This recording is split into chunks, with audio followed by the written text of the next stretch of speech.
Hello guys, so welcome back to Excel Island. My name is Abatan Sheriffdeen and welcome back to the channel. If you're a new subscriber and welcome if you're an existing subscriber. So on this channel, basically what I've been doing so far is that I have been live streaming my learning journey to upskill myself as a freelance data analyst, but this time around using the resources on the Datacamp platform to learn and upskill myself. And it has been an amazing journey so far. And the goal I set was 100 days of learning. Amazingly, today is day 92. I've been learning consistently that I have completed all the old lessons on the Datacamp platform in the SQL career track. I've also done the two projects attached to the career track. Now I'm trying to practice and prepare for certification. I'll probably be taking one of the timed exam for certification on this live stream. So let me show you what the whole career track looks like. So if I go to career tracks here, career track, under the career track section, 0 to job ready. So that our career tracks are handpicked by industry experts. You will learn all you need to start a new career in the data science field. So I started the data analyst in SQL career track. I'll open that in a minute, and I've actually completed the whole lesson and the two projects attached. So after this data analyst in SQL career track, the next career track I'll be starting coming January 2024 is the data analyst in Power BI career track, also which contains 17 courses and projects. So if you want to join me when I start the data analyst in Power BI career track, you definitely want to subscribe to the channel right now and put on the notification bell so you'll be the first to know whenever I go live or drop new content, so you can start some new learning come 2024. So if I open the data analyst in Power BI, there are also other career tracks on the platform. So you can just go online and start Datacamp and register yourself and start learning to become a data analyst or a data person in the data industry. So if I open the data analyst in in SQL career track, actually, this is how it looks like. You can see completed over 39 hours of learning, 11 courses, 2 projects. And I did all that within the last 100 days, but we're actually in day 92. So the goal is to keep practicing and building projects. And I've actually completed the 2 projects attached to this particular course, which is analyzing student mental health, and this other project called analyzing motorcycle part sales. So the next step, according to the career track, according to how the career track was sectioned, is the certification part, which I'll be taking the timed exam. So the certification parts contain the certification is broken into 2 parts. I've registered for it and I have 30 days to complete the certification. There's a timed exam, then there is the practical exam, which is actually locked until I complete this timed exam. So I'll be starting this timed exam. If I start the timed exam, I have to complete it in one sitting. So on this live stream, I'll definitely be starting this timed exam now. But let me show you what the the 2 projects under this particular career track, what it looks like. So after completing a couple of courses, the first 2 courses in the career track, you have the project which is analyzing student mental health, and this is it here, analyzing student mental health. So there was a background check. So a condition was given, the background scenario was given, and it says that does going to university in a different country affect your mental health? So the name of the project is Analyzing Student Mental Health in SQL. So a Japanese international university surveyed its students in 2018 and published a study the following year that was approved by several ethical and regulatory boards. The study found that international students have a higher risk of mental health difficulties than the general population, and that social connectedness, belonging to a social group, and acculturative stress, which is stress associated with joining a new culture, are predictive of depression. So we have to explore the student data using PostgreSQL to find out if you would come to a similar conclusion for international students and see if the length of stay is a contributing factor. So here is the data description of the columns you may find helpful. So the field name, the columns in the student database was explained, and we ran a couple of queries. So the first query we ran was to show all the row record in the students table, which is just above 200 rows of records. Then we actually counted all the records also. We got the number of rows. Then we count the number of record per student type. So the students, it is either you're an international student according to the data. It is either you're the type of student. It is either you're an international student or a domestic student. So we're able to count the number of records for domestic students against international students. So this was the code here. So we could see we have over 200 international students and 67 domestic students, and the depression score was higher for international students. So we're starting to get that as an international student, you are likely to have depression in a new society based on the depression score here. So we filtered the data for international students only. This is just simple query showing records for only international students, which is to the number of that is the student type with the highest record are international student based on the survey.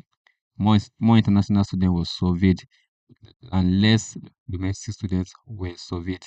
So you could see we also filter to show no records in the whole scenario, in the whole student database. Then we got a little bit advanced with calculating the summary statistics score for depression, which is for international students, the maximum, the minimum, and the average statistics score of depression for international students. Yeah, for both. Okay, for all international students, you can see it here. You can see the average depression score is 804, while the domestic student is 8.6. The difference is not really that much when we are comparing the depression score of both international students and domestic students. But if you look at the difference also 25, 23, not really that much. The maximum depression score was 25, the minimum was 23, not really that much. If you are comparing their social connectedness, how social it is for a new student, an international student, to become social in a new environment, you could see the score here. The maximum was 11, the minimum was 48, then the average score was 37, 37.42. The time it is easy for them to easily socialize in a country like that. But look at the acculturative stress. I think that's the stress of joining, the stress they get from getting into a new culture. You can see acculturative stress, total score of acculturative stress. So, and that means, what does that term mean? So, stress associated with joining a new culture, which is acculturative stress. When you look at the record that we have here, this is it here. You can see on average, it is harder for international students to have. Probably it is not really harder. We say they are more stressed based on joining a new culture because it's not easy for you to start practicing the culture of another country entirely. You see. Then finally, I think this is the last part. I see this is for international students, and this is also for international students. We are calculating the depression score here. Yeah, depression score. So we are calculating each score, depression score, social connectedness score, and the acculturative score. That's it for international students. Then this is the overall. So the final answer was to actually find out if the length of stay actually contributes to the stress of the international student, and it was true. The longer the stay, the higher the stress. You can see. As it is, at least some students have spent up to 10 years in a country, 8 years, 7 years. So those that fall within the range of 10 years, 8 years, 7 years, the average score was higher than those that are just joining, coming to the country. So the longer you stay, so based on our final conclusion will now be that the longer you stay, the higher your chances of getting depressed in the country. Probably you're not connected to the culture, you're not connected to your family is not in that country. You're missing your probably your local foods in your countries. There are a lot of things to think about, and that's true. So based on the research, we found out that the longer they stay, the higher the depression score. I think that was the conclusion. That was the So it says explore the student database and find out if you will come to a similar conclusion for international students and see if the length of stay is a contributing factor to depression. So we could conclude that the longer the stay, the higher the depression score. So that's the essence of this project here. So that we just analyze the student database like that. So if I go back to the analyzing motorcycle part sales, this was pretty easy. We're only supposed to answer just a single question. So it says you are working for a company that sells motorcycle parts and they've asked for some help. They operate 3 warehouses in the area, selling both retail and wholesale. They offer a variety of parts and accept credit cards, cash, and bank transfer as payment method. However, each payment type incurs a different fee. The board of directors wants to gain a better understanding of wholesale revenue by product line and how this varies month to month and across warehouses. You have been tasked with calculating the net revenue for each product line and grouping results by month and warehouse. The results should be filtered so that only all sales orders are included. So the goal here is to calculate the net revenue for each product line and group the results by month and warehouses, which they are only after wholesale or record or wholesale sales. You get it now? So based on that, we have our sales column here. Then we have this query output should be represented in the first. So we want to see the product line, the month, the warehouses that was sold, and the next revenue generated for that product line by month by warehouse. So the first record that we did, the first query I ran was to show the whole data in the sales table, which is just 1,000 records of sales. So based on that, we have the order number, the date, the warehouse, the client type, whether it is retail or wholesale. So we filter our record to only show for all sales. Sales. Then we have the product line here. We have the quantity sold. We also have the unit price. This is our total. So this is the total. We have the payment type, which is it is either cash or credit card or transfer. Then we have the payment fee. Because we were told that what each payment method incurs a fee. So if you go by this information that we have here, we could conclude that we only want to select the product line, then the months. I'll come back to this case statement. Selected the product line, the months, then the warehouse, then the total sale. And actually, according to this is a guided project, and I've actually submitted. I will have showed you. So according to the guided project, I have to calculate total revenue by summing the total column here, summing the total column, then minusing 1 minus the payment fee. So I was given a formula to actually calculate the total revenue, and this is just me converting it to what? To a numeric data type. You get it now?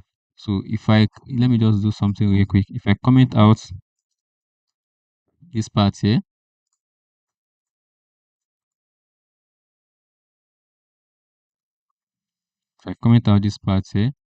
and actually run this code here, that should work.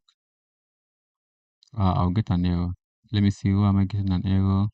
Oh, product line warehouse months. This is my month here. Comma warehouse.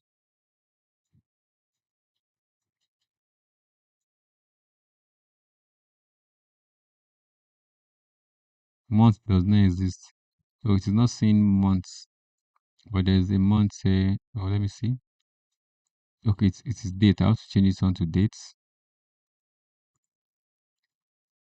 Let me change that to dates. So that should work fine.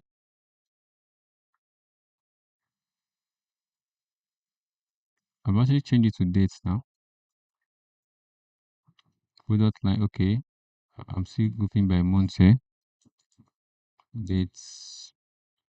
They have to change this one back to date also. That should work fine right now. So you could see, so we have our results here. These are product line. Then the dates, the product was sold, then the warehouse, then the net revenue. But the goal was that they want to see the dates in numbers. They only want to see the month, not the actual date. So from this date here, I have to use the extract function. Extract.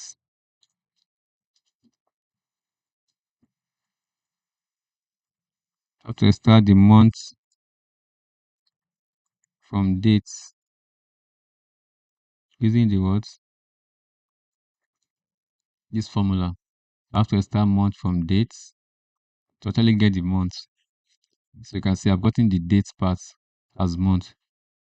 Ooh, I'm not writing it very well. Let's see. We have to put this in quotes. Let's run that one more time.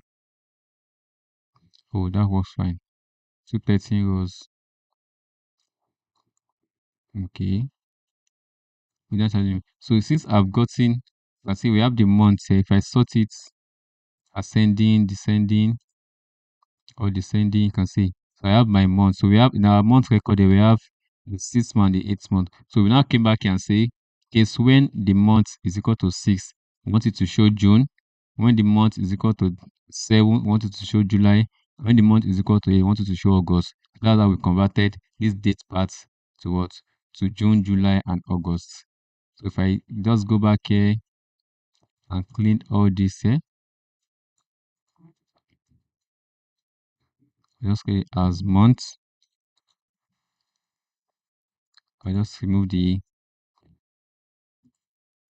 comments, remove it as comments, then all this should be converted back. So instead of the 8, 7, and 6, we should have the results in month name. Ooh, where else? So there's an error here. Oh, I don't have my comma here. I'm missing a comma there. I can see. So we have our results in what? In month name, June, July, August. Then so that was the essence of that. So we are calculating net revenue for each product line. Can see the product line. Group results by months. We are grouping the result by months and warehouse. Filter to only wholesale orders. So we filtered it to only what? Wholesale orders.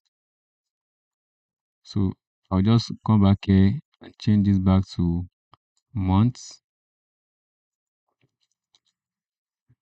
This one back to also months.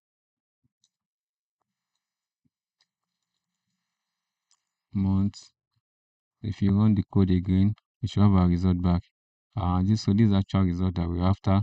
That's August, July, September. So do let me know in the comment section if you want access to the student data table, which is the student database for analyzing the student mental health in SQL, and also the sales table here, the sales data for this product line. So do let me know in the comment section. So those are the two projects under. So those are the two projects under this section.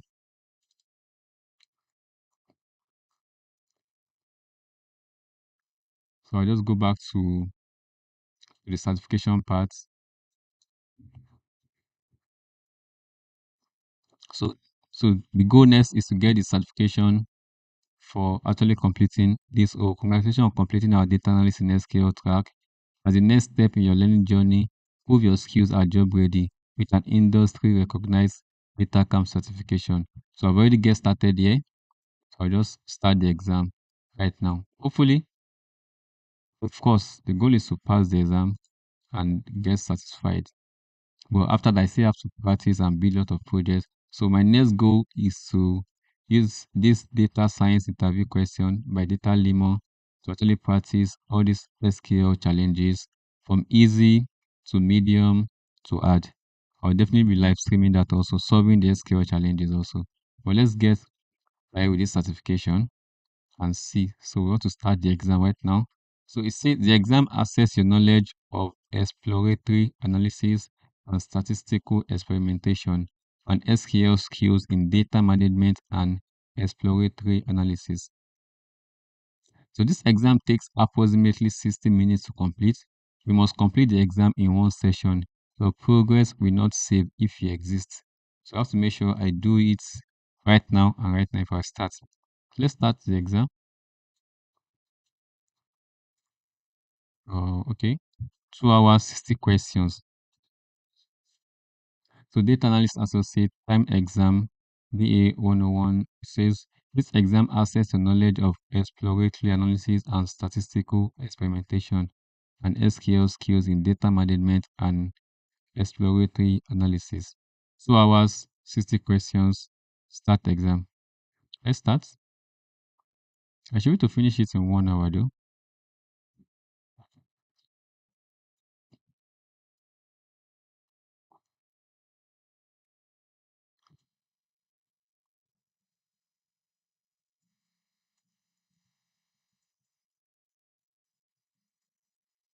I have to refresh the page. What's the problem?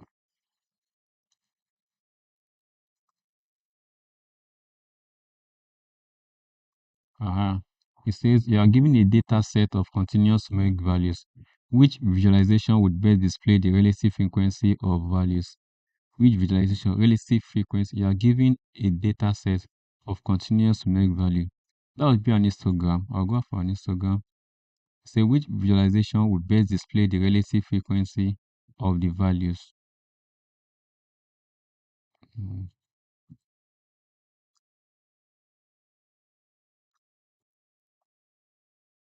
So your city has a setup. Your city has set up a sensor in order to determine the speed of each vehicle that passes through your street. You have obtained the data from this sensor, which contains 13,000 observation records over the course of a month. Which type of data visualization should you use if you would like to quickly see 25th, 50th, and 75th percentile of the vehicle speed? I'll go for a box plot. Yeah, a box plot. If you're calculating percentile, a box plot should be the answer there. Let's see. So in the following plot, the total bill amount is on the x-axis, the total bill amount on the x-axis, and the tip amount on the y-axis. What can we infer about the regression prediction when the total bill is $20 compared to when the total bill is $50? When the total bill is $20 compared to when the total bill is $50, based on the light blue bands. So the regression prediction at $50 has higher variability. The regression prediction at $20 has higher variability. The prediction at $50 and $20 has the same amount of variability. There is not enough data to compare the prediction made at $50 and $20. You can see at $20, they are all packed together. At $50, there are quite a lot of separation. But that's the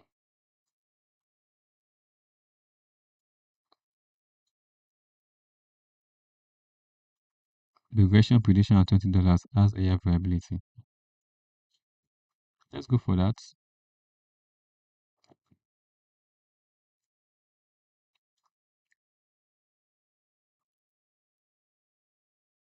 So you are given a data set of continuous numeric values which are normally distributed. Which visualization would best show the distribution of the values around the mean value? The distribution of the value around the mean value. I could go for histogram. For histogram, you are given a data set of continuous numeric value. Anytime you have continuous variable, definitely histogram. Bar chart is for categorical calculation. Line graph is for waiting time sales, probably looking at variable over time.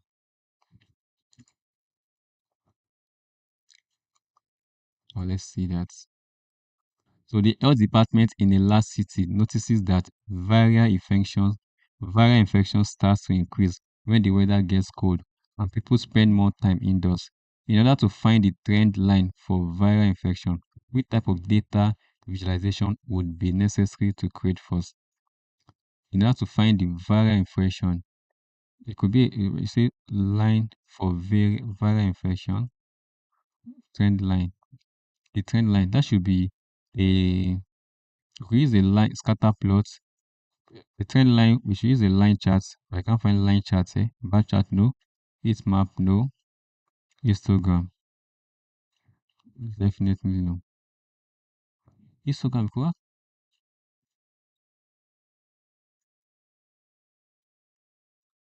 If you say scatter plots, well, I'll go for scatter plots.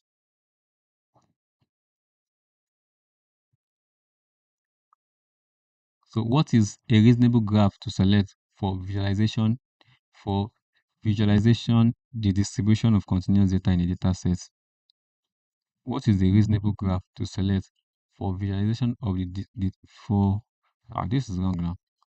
Reasonable graph to select for visualizing the distribution of a continuous data in a data set. Continuous data set. Yeah, correlation its map. Its map. No.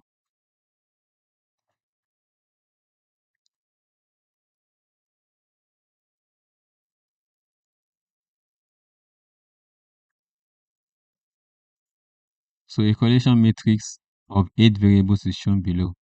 Okay. Which pair of variables has the strongest inverse correlation? Inverse correlation. And the correlation is inverse. Mm,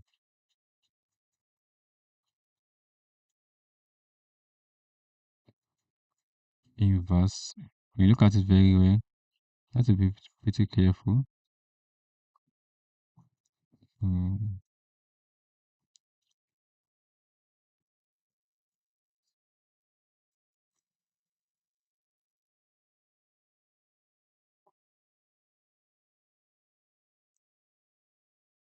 mm.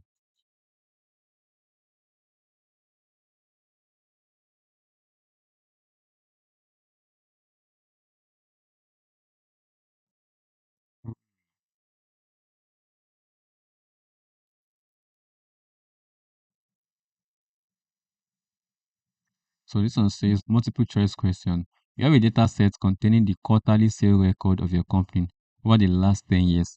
What type of data visualization should you use to see if there is any obvious trend in quarterly sales over time? That would definitely be a line graph.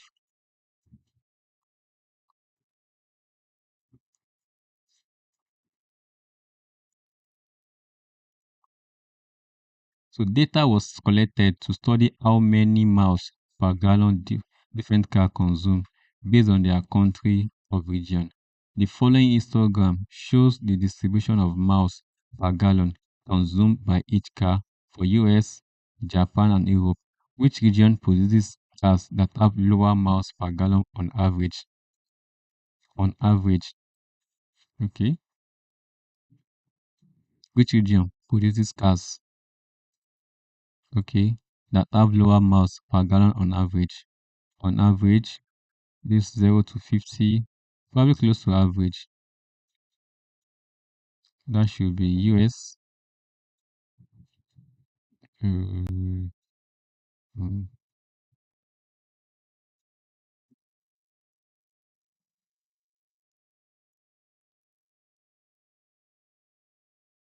So you are given a data set of continuous numeric values with extreme values. Which visualization would be best to show the 25th, 50th, and 75th percentile values of the data set? You are given a data set of continuous numeric values with extreme values. Let's go for a box plot. That should be a box plot. 25th, 50th, 75th percentile. Definitely a box plot. So if you wish to visualize the correlation between two variables, which of the following charts will give you the best information about it? Correlation, that should be a scatter plot. You are trying to visualize the correlation between two variables.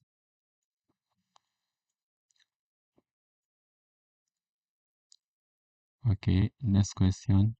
So you have obtained data about daily energy production from solar and wind power plants from your local utility company. You combined this data with the daily amount of sunshine in your area and created a scatter plot to view the data. Based on this data, what can you say about the relationship between the amount of daily sunshine and the level of wind energy production? Daily sunshine, level of wind energy production. Daily sunshine is a level of daily energy production. Mm, okay, the solar is a circle part. The wind is this. So when energy production has no correlation, wind energy production has no correlation with sunshine. We could say that though. Wind energy production has a non-linear correlation. Hmm. Come on. I forgot my correlation. How to interpret a scatter plots. Okay. That have been submitted. Couldn't figure that out very quick. Hmm. So you are given a data set of continuous numeric values.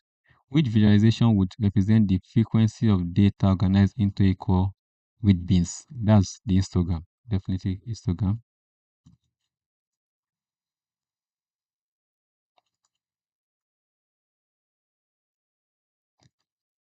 Again, a correlation matrix of 8 variables is shown below. Which variable has a this time weakest correlation with variable h? This variable h, weakest correlation. Variable h is having this color. I see the correlation based on the color here. Variable h, the color is this. So weakest with h. The weakest should be after 0 points.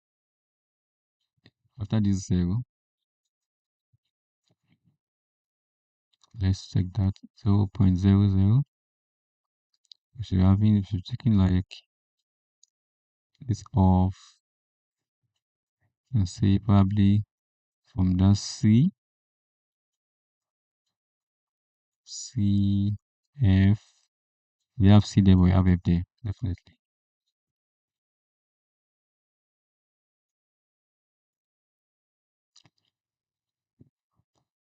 So what is the most effective way to visualize the strength in correlation between a matrix of variables?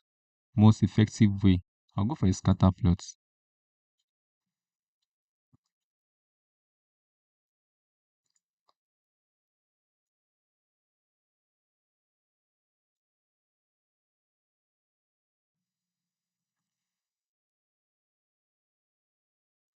It says fill in the blanks. You are working with a table called inventory, which has 3 columns: year, volume, and price. Find the standard deviation of the volume across all years.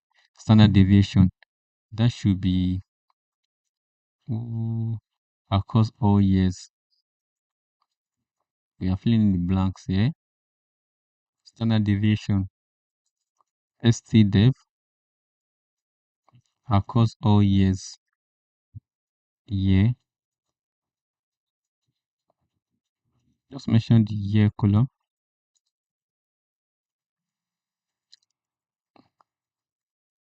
So you are working STD. I'm trying to remember the standard deviation formula.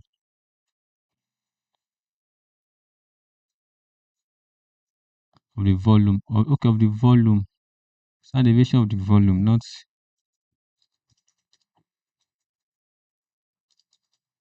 of the volume. Standard deviation of volume across all years, not year. Okay, that's definitely. That's tricky though.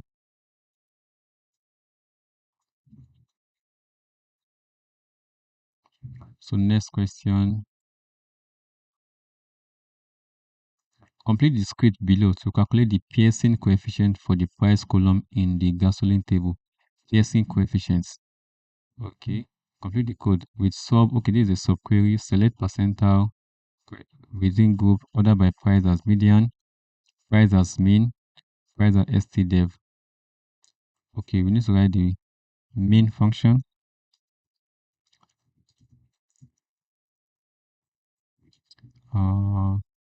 Is that stdev function? I'm trying to figure out the mean. The mean also means the average. So I prefer to go for average, yeah? AVG. So it should be average price as mean. Then stdev. STDEV, that should be that. From gasoline, select 3 times mean minus median, whereby STDEV.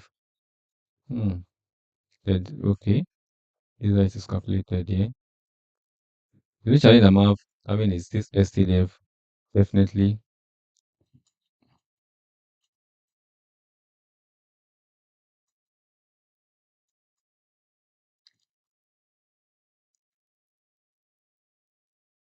Yeah, so let's continue.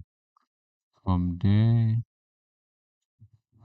wow, we have 60 questions. In your role as a data scientist for a new real estate app, you are researching the correlation between square footage and price in cities across the US.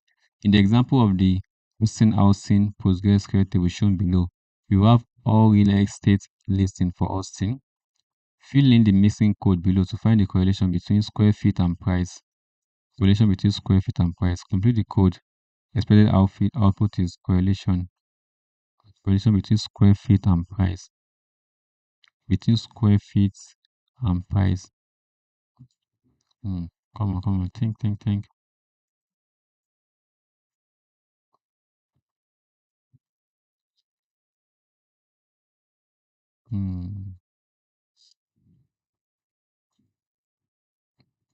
Sincerely speaking, I can't figure this out. How to calculate correlation between square feet and price? This is what I would definitely try to figure out later. So let's have to be pointing to the price table here. Oh, my time is up.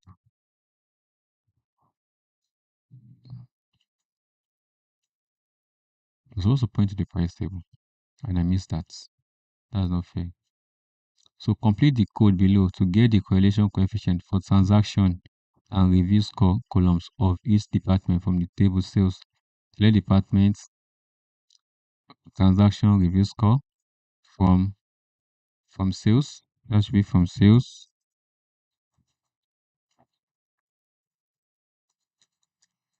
From sales. What are we calculating? Department, correlation, transaction. If I pay attention, correlation transaction, that is revenue by review score from sales. Do by department, order by departments. From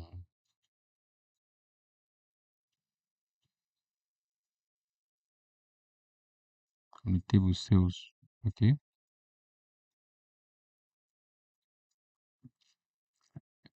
Now I have to pay attention. I've seen this correlation question a number of times.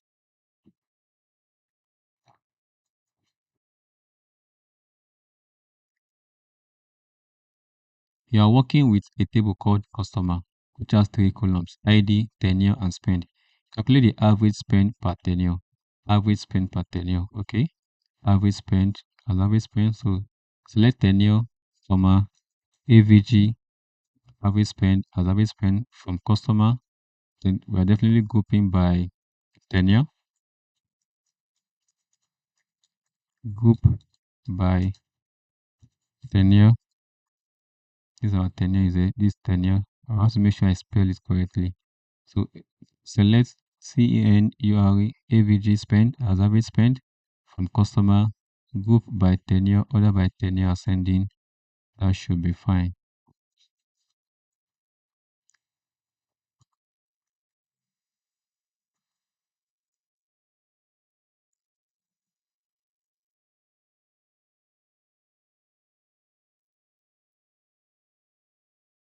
So we are given a table wind that contains column year and average MPH for the year and the average mile per hour of wind observed for the year by a weather station.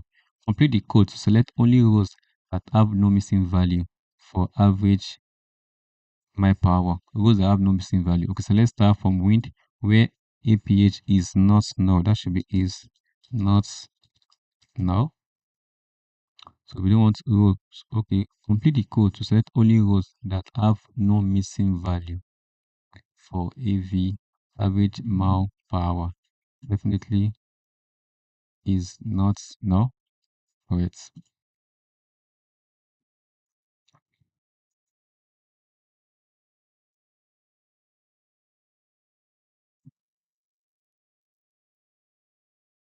So you have a table named inventory with 3 columns: year, volume, and price. Calculate the 25th, 50th, and 75th percentile for the price. Oh, that should be percentile inc. There's a function called percentile. Oh, I've actually forgotten the function. I recently saw it and it skipped my mind. So there's a function for that called percentile inc. But I'm definitely not spelling it correctly. This is quite hilarious. He's not actually percent. So I'm making a simple mistake here based on the name of the function. So percentile. This is interesting though.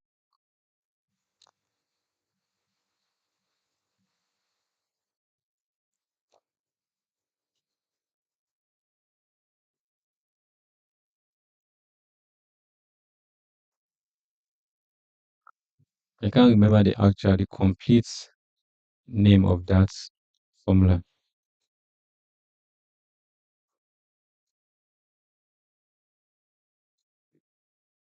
Let's move on to the next question though. We still have a lot of questions to treat. So we are given a table students with columns ID, name, and height that contains student height in centimeter. Calculate the sample standard deviation in height. Sample standard deviation in height. That should be STDEV.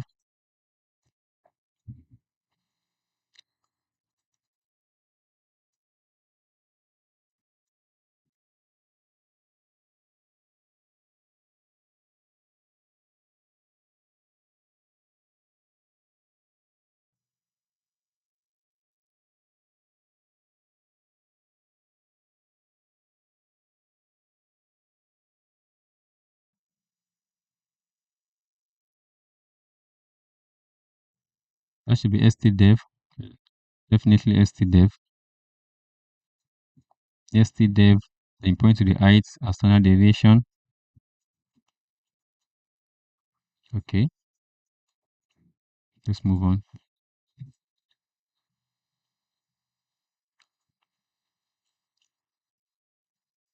So next question.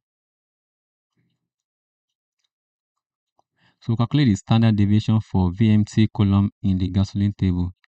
That should be definitely STDEV also. Select STDEV, the VMT table, as standard deviation from gasoline. Expected output standard deviation. That should be correct.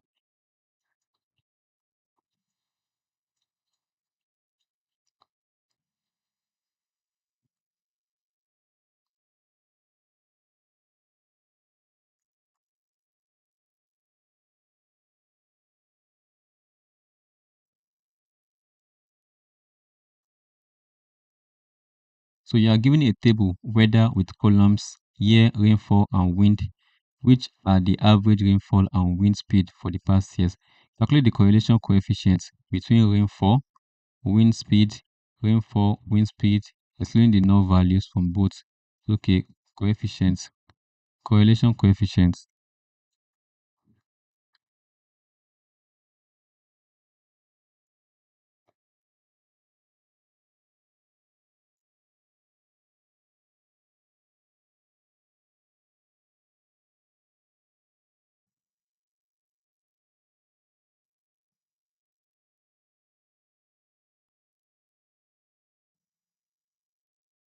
Correlation coefficients. Oh,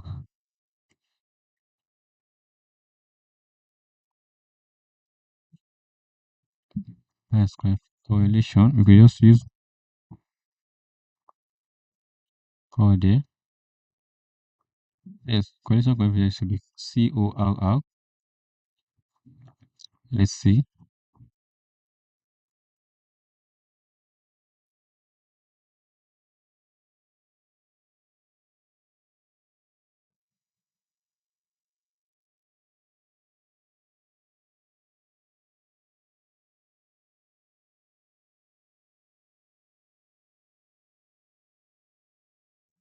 Just use score there.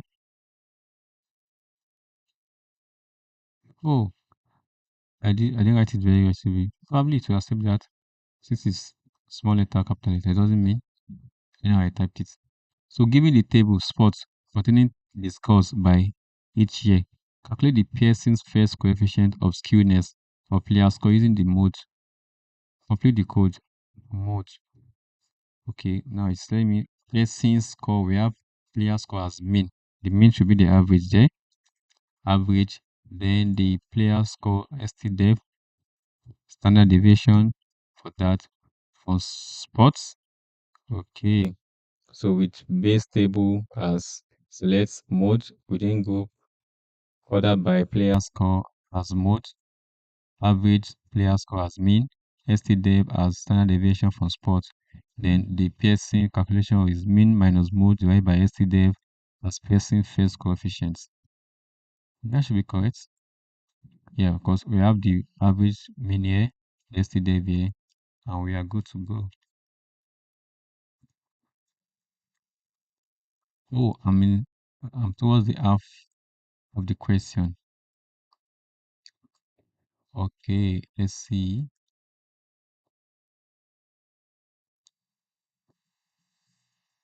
I have to make sure my Wi-Fi is working fine.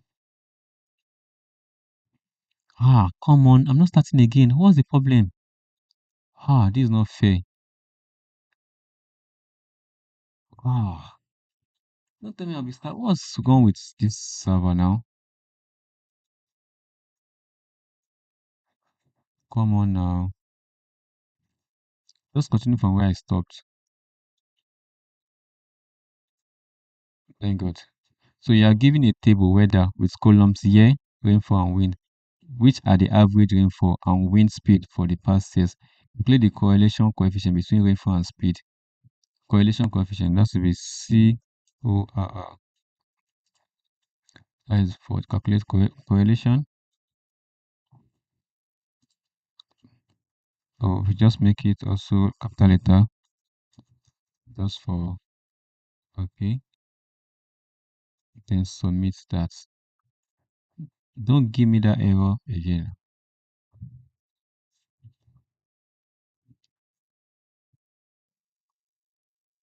Next question.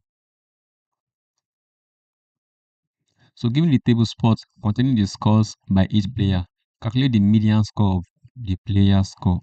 Calculate the median score of player score. Player score, that's median score. Select dash 0.50 within group order by player as median. Calculate, give me a table spot containing the score by each player. Calculate the median score of player score. Median score. Probably using percentile, yeah. Percentile. Want to calculate the 50th percentile. Let's see definitely what that means.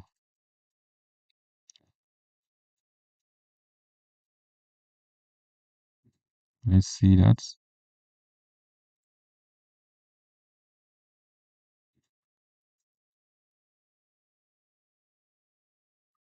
Let's see that.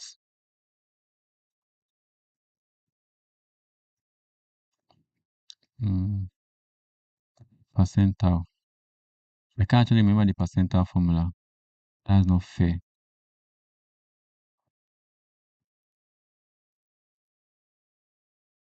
I can remember I'm missing something. I think it's percentile something. I'm missing it. I'm missing something.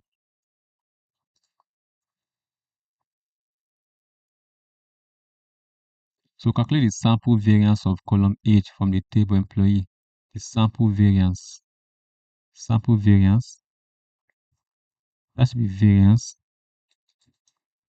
Is it double R or single R? Is it double R or single R?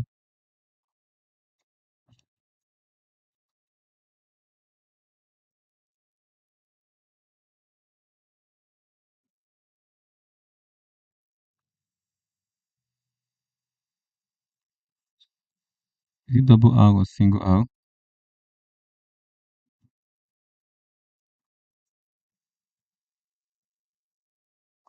Just use variance. Just use variance there. Variance of the age. Variance Let's see. Let's submit that.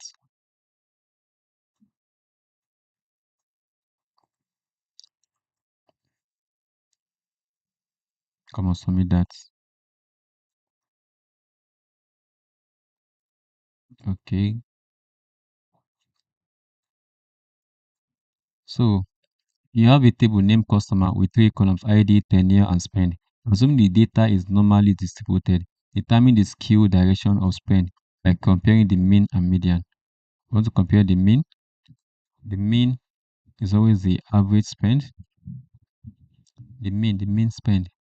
Oh, this is C percentile. Percentile, percentile. I'm missing something. Probably dots. Yeah, dots. I think the percentile function is kind of funny. Within group, the median spend for customer. Mean spend. Mean is the average.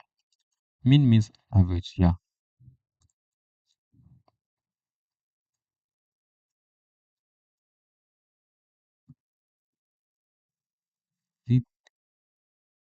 Is it the percentile? Okay. Let's see.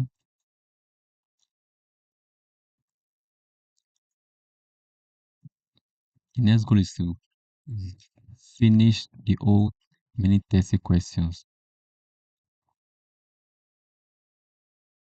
Oh, my time is, I still have quite a lot of time there.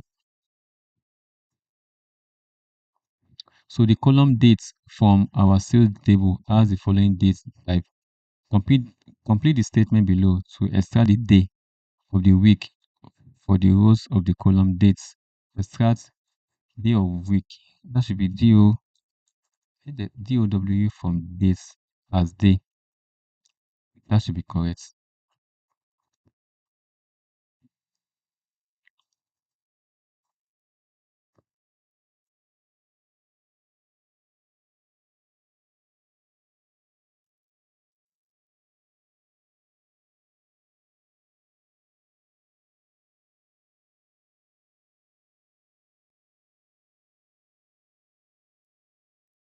We are using the extract function.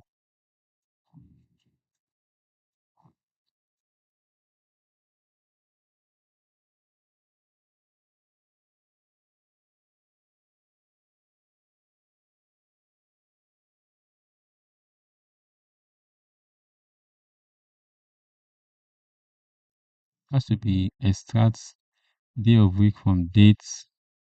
That should be correct. I've actually forgotten that also. That's quite funny. I can say extract the dates. Let's see that. Let's see that. Next question. The goal is to make sure we get the remaining next questions. So the delivery dates column from the sales table was created as varchar string data type. Complete the statement below to convert the data type from string to date data type. Want to convert from string to date data type. Oh, that's funny.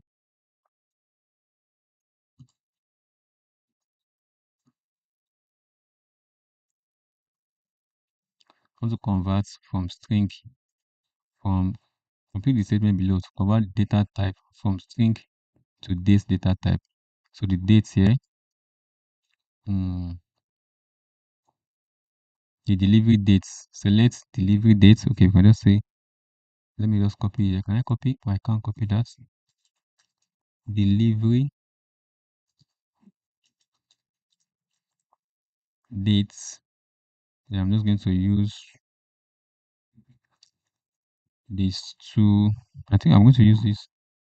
Yes, to convert it to another delivery date, 2 column delivery dates. Oh, hold up. Why as date? That should be correct. Definitely correct.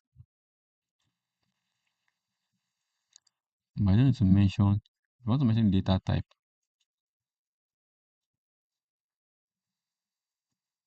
Oh, let's see. So you work for a company which runs an online gaming service. The table accounts contain information about each user's name, remaining credits, and the account creation date. Okay.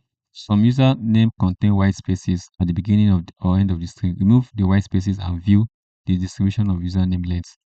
Okay, select account, change username. I want to remove white spaces. White spaces. That should be. Hold up.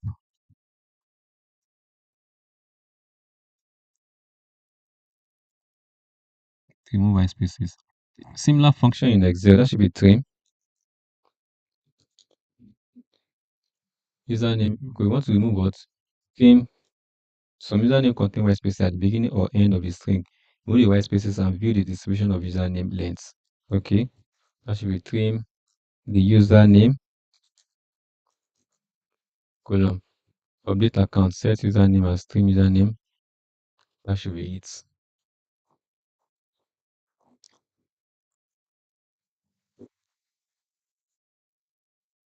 Oh, we're like 56 minutes into the live stream. That's a lot of hours. Almost an hour right now.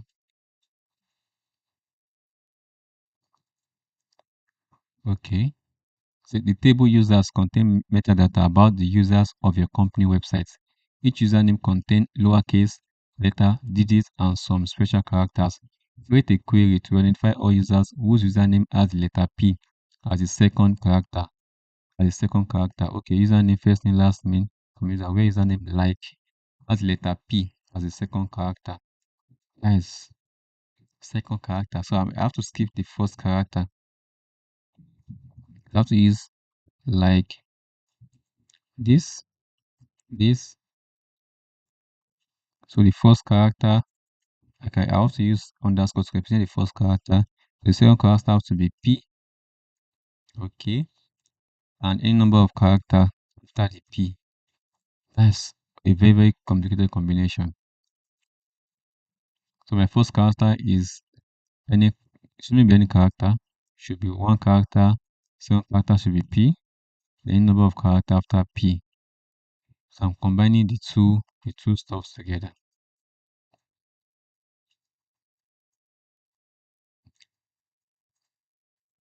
Let's see that. Next question.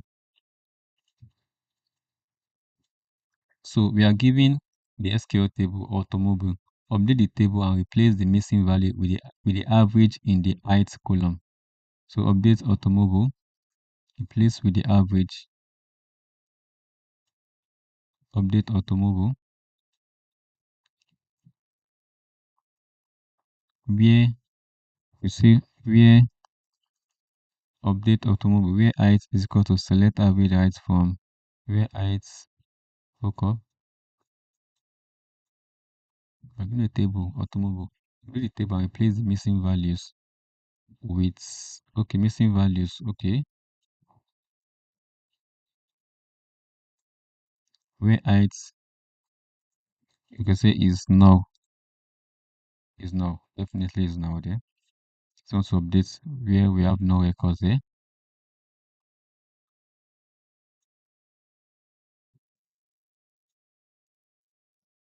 Let's give that a submission.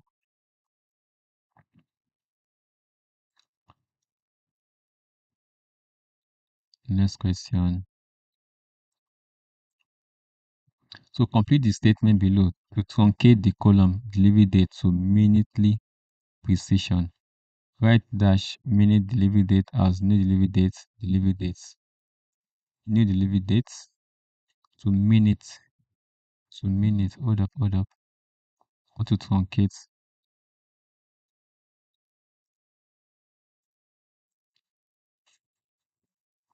That should be extract, definitely extract minutes from the delivery date, extract. Oh, I thought, I think I made a mistake earlier based on this question also.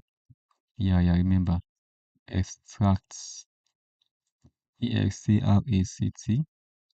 I definitely extract minutes delivery date as new delivery dates. Oh, and return the old delivery dates from others. One has to be pretty careful to be able to timely.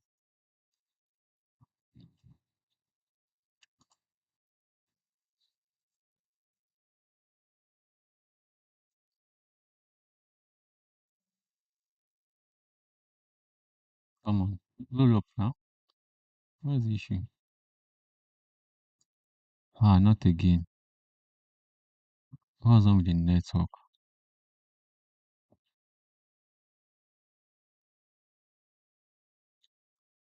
Okay, it's 37. Using the table football players, write SQL code to extract information of the player named Manuel Neuer, Bobby Van Persie, and Frank. Oh, come on. I have to use, okay, like. Okay, I have it already. Like Manuel Neuer, that will be in the like operator. Where player name.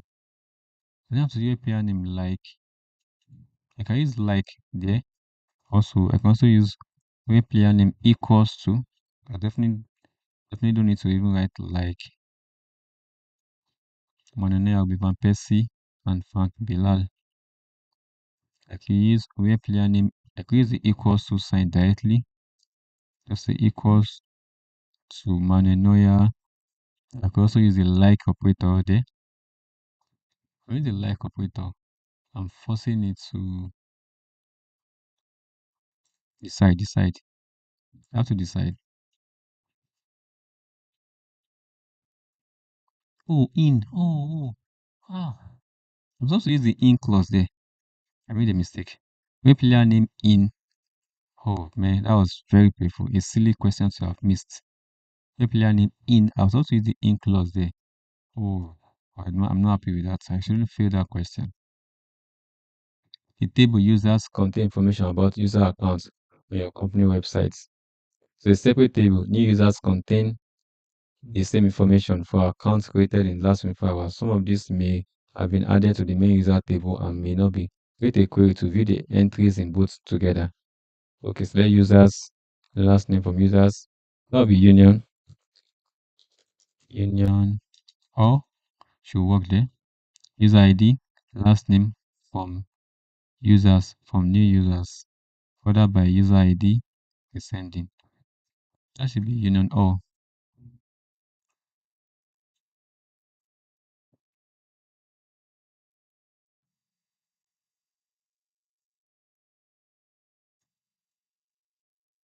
Should any entries okay, any entries present in both tables should only be shown once.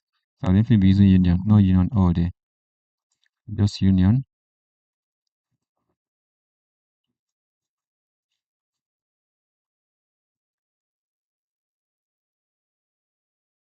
Okay, so next question there.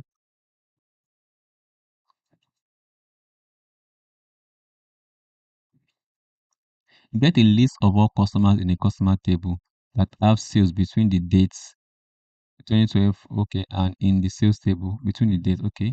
Because silly mistake I made it. Where customer, select customer ID, customer name, city ID from customer. Where customer in customer ID, where customer in the sales table. Get a list of all list of all customer in the customer table that have sales between these two dates, between this and this in the sales table. Where customer ID in, okay, that should be okay. This is a select, this is a subquery. Select customer ID from sales. Where dates between, okay, that should be where dates between these two. Okay, we have to pay attention there. Select SELECT customer ID, where dates. Let's submit that.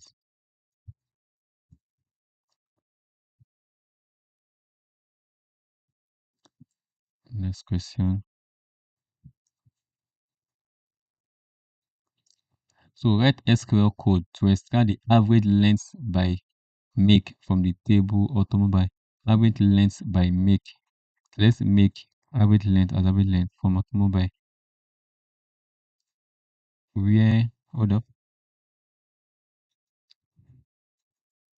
Okay, so it's write SQL to extract the average length by make. Average length by make. But which make?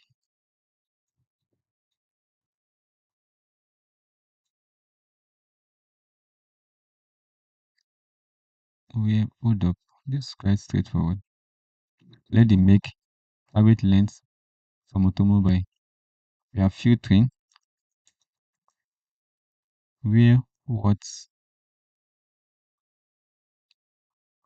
This is not fair. The question is confusing.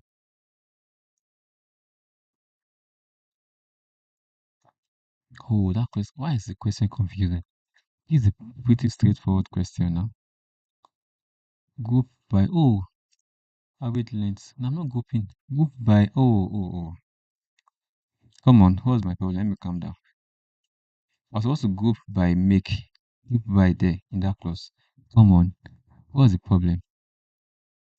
Those are simple, straightforward questions. I was supposed to use group by over there. Come on. Okay, let's calm down. Take a deep breath. Complete the statement below to get the data type of the column date time. Select the code to return the output. Okay, data type.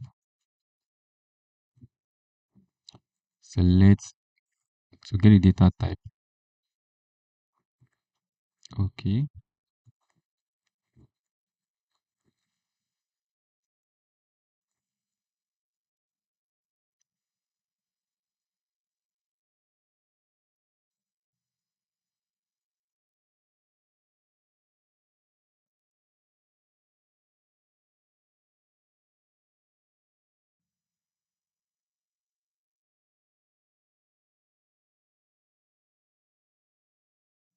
That should be data type.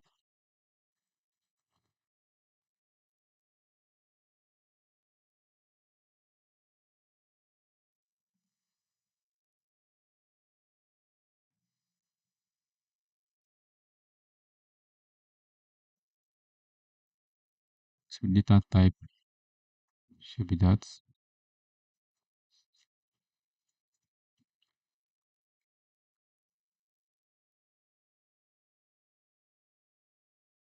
So you work for a travel agency which stores information about previous customers in a table called holiday clients. Each customer ID number, preferred holiday type, number of previous trips, and date of their last holiday is stored in the table. Create a query to identify which clients are missing the dates of their last holiday. Okay. Create a query to identify which clients are missing the date of their last holiday. Select client ID from holiday clients. Where last holiday, just filter. Where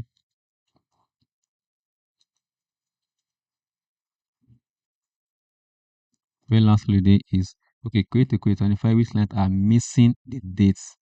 Where last holiday is now. We only want to see the ID of those that are missing their last holiday. The dates, okay. That's quite straightforward.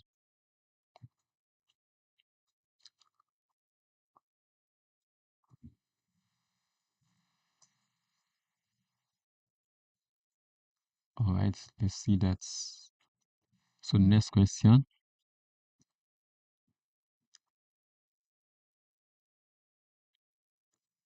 So you work for a travel agency which stores information about previous customers in a table called holiday clients. Each customer ID, blah, blah, blah, stuff. Okay, some clients currently have missing values in their preference column. This is the preference column. Replace this value with unknown and view which clients are affected by this change. Replace with unknown. Okay. Select holiday clients. We will say updates. Okay. Okay. I think that should be updates holiday clients. Yes, is an update statement there. Oh, so update holiday clients. Select preference. I saw that early. Select SQL-Timed. Select preference. Where preference is no. Okay. Let's give that a shot.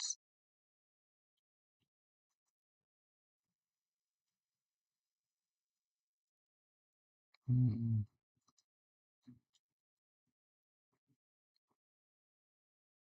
So you are working at a bank where the deposits made are recorded in a table deposits. The amount of each deposit is stored in the column amount. Create a query to identify the mean amount of each deposit, the total value of the deposit, and the number of deposits. The mean amount of the deposits, the mean, that should be the average, the sum total, and the count.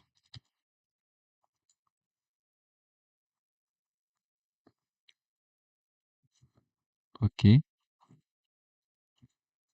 that's correct. That should be correct.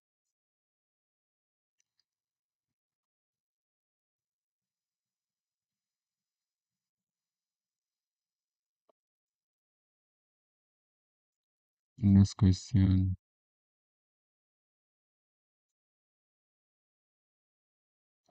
So complete the statement below to get the data type of the corresponding column through the database information schema. Okay, data type of the corresponding column. Okay, so complete the statement, get the data type of the corresponding column through the database information schema. Select the code to return. Okay, select column name data type from information schema. Ooh, that should be this from information schema. You want to say dot columns information schema dot column db information dot columns. It should be information schema. It should be this. Definitely that.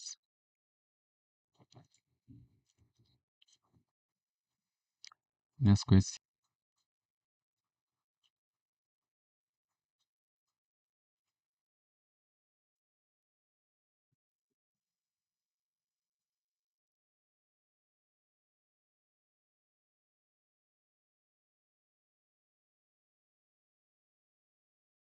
Come on, load up once though.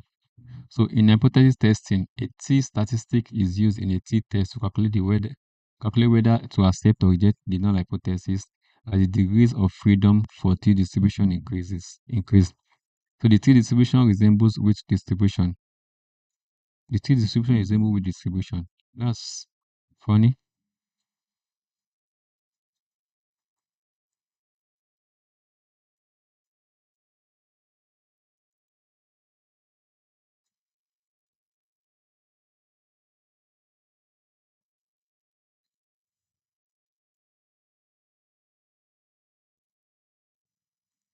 Probably the Poisson distribution.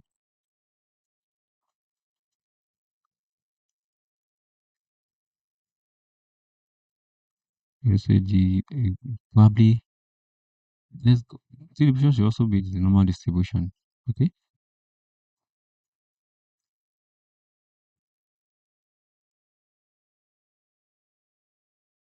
So if you want to establish the effect that if you want to establish the effect that a factor or a dependent variable has on a dependent variable, your research should your research design should be okay. If you want to establish the effect that a factor or independent variable has on a dependent variable, your research should be that should be experimental. The factor a dependent variable has on a dependent variable.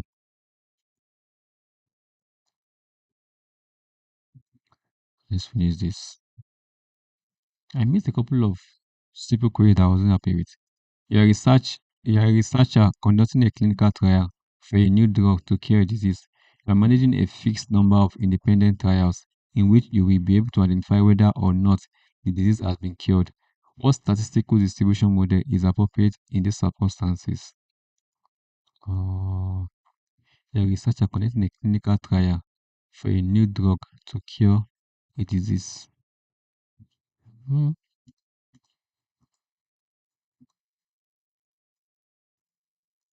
I have no idea about that. So, what is another name for research hypothesis? Research hypothesis should be statistical hypothesis. That should be statistical hypothesis. That should be statistical hypothesis.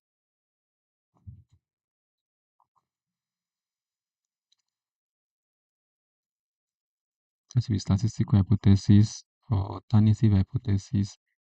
Mm, is that alternative or statistical? That should be alternative.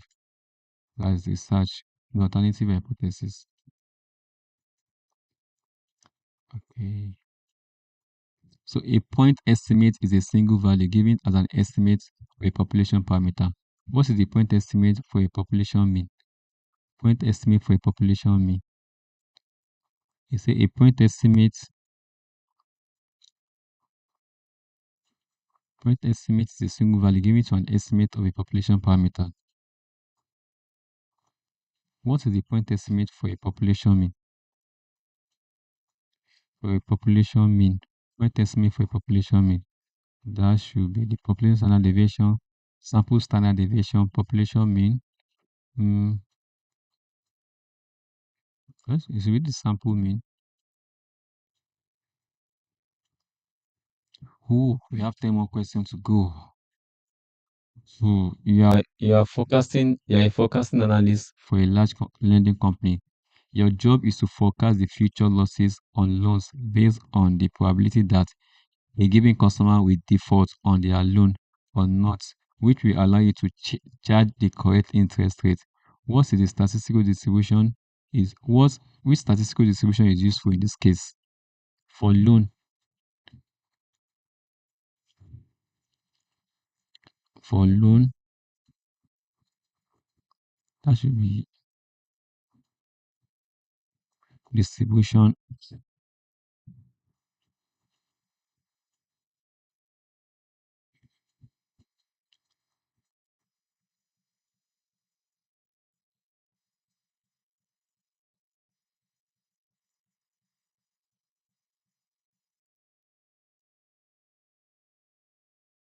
Hmm. Let's see. Let's see that.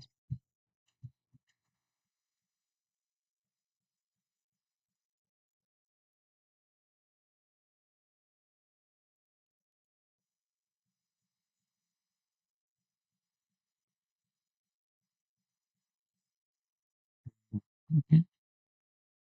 Let's see the mainline questions. So which statistical distribution is defined by two parameters, both of which are degrees of freedom, and is used to determine the p-value when performing analysis on variance. ANOVA, statistical distribution for defined by two parameters.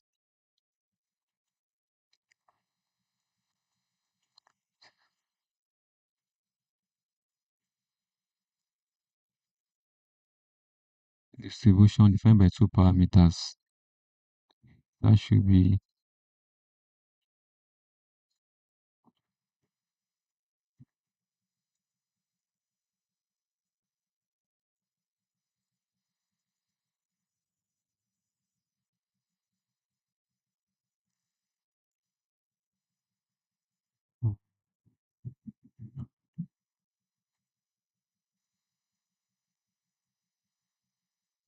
hmm, we go for the binomial distribution there.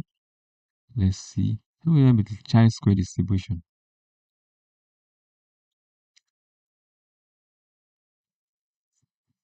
So when analyzing replicability or generalizability of the inference obtained through our experiment, we are concerned about when analyzing replicability and generalizability of inference obtained through our experiment, we are concerned about internal validity. Hmm. Let's see. Analyzing replicability,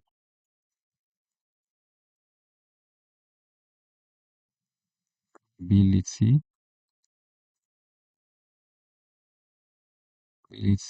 and generalizability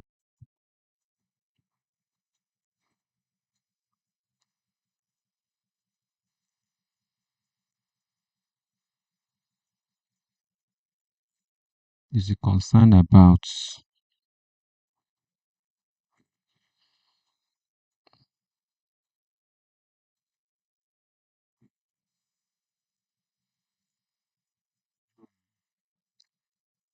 Let's see.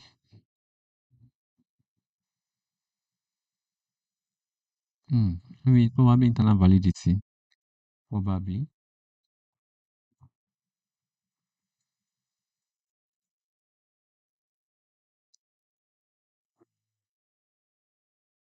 The last few questions, and let's see our performance. Okay, what is the difference between a parameter and a statistics?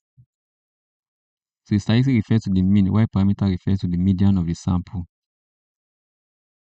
Statistic can be described as a ratio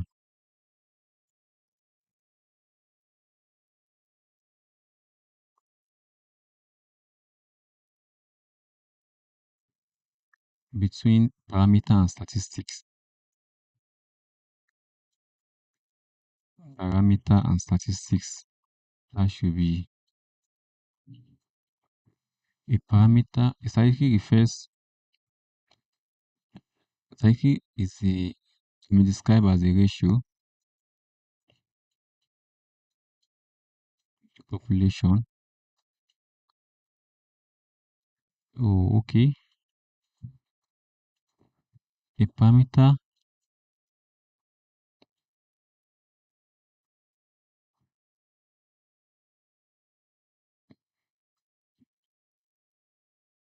How is it? Statistic refers to the sample, while parameter refers to the whole population. Parameter refers to the whole population. Whole population, definitely. Let's give let's say that.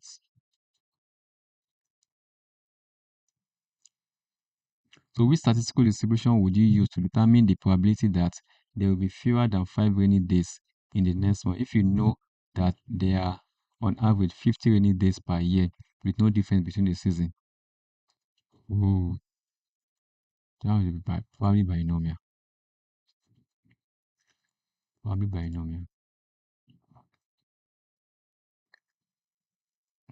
You have proposed an alternative hypothesis that states that babies sleep more when they take a bath with lavender soap versus regular soap. What type of hypothesis is this? Is it like one third or two third?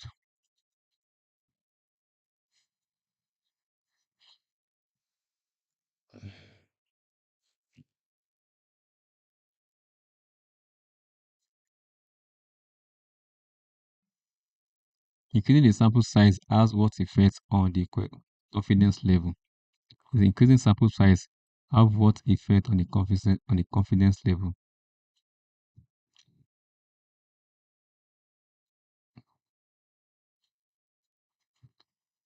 Have what effect on the confidence level?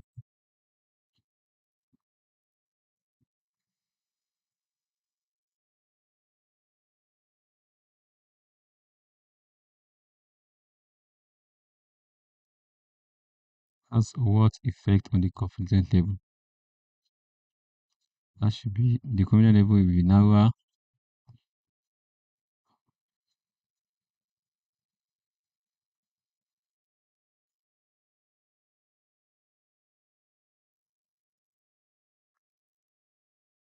Confidence level.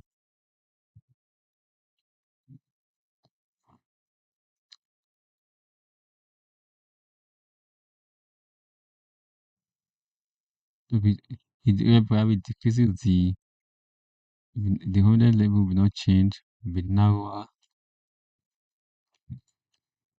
That should be narrower. Okay.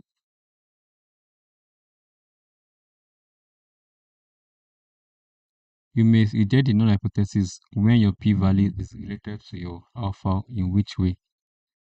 You may reject the null hypothesis when your p-value is related to your alpha. In which way? So probably say you want to say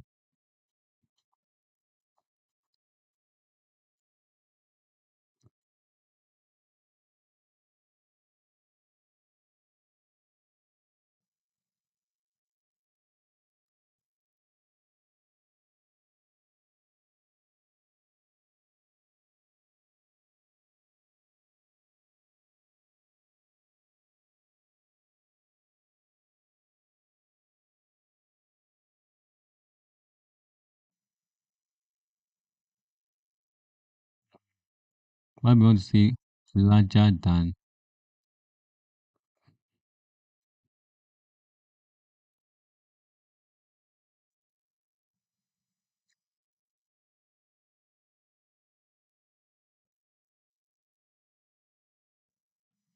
We have a few more questions to go. Finally, we just completed the timed exam. Come on. Oh, come on, not taking.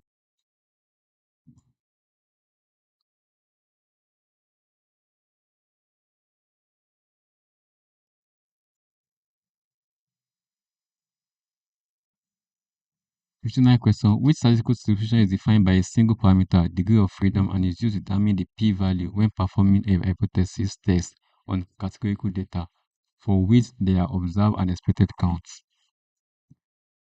Is it the normal statistical distribution? Oh, finally, the last question.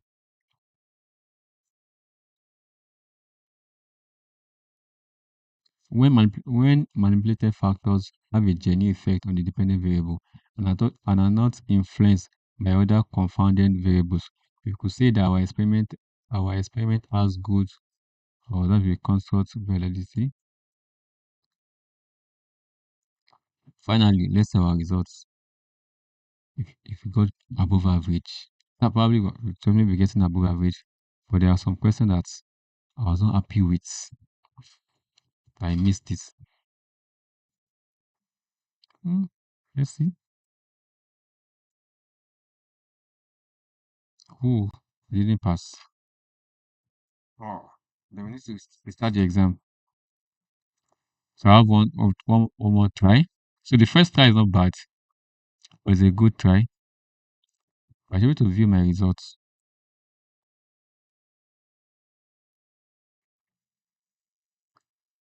Oh, I was pretty close.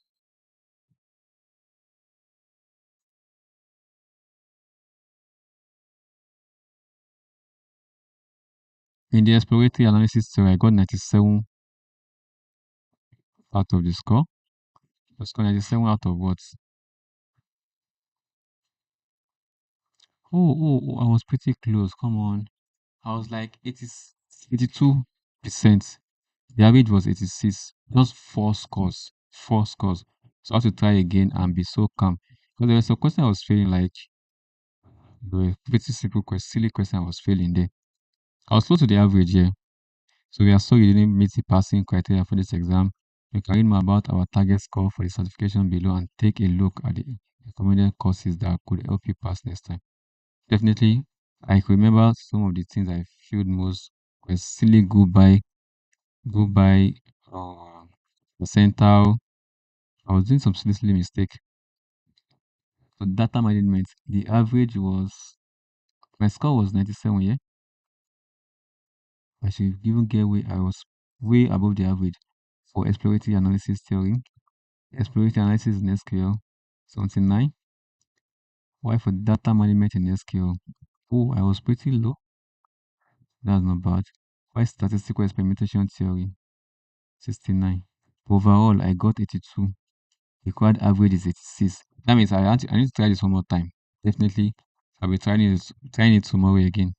It will crash this 86 mark. 82, 86, just 4 points. 4 points. Come on. 4 points. That's not fair. But it's a good lesson. Yeah. Lesson learned.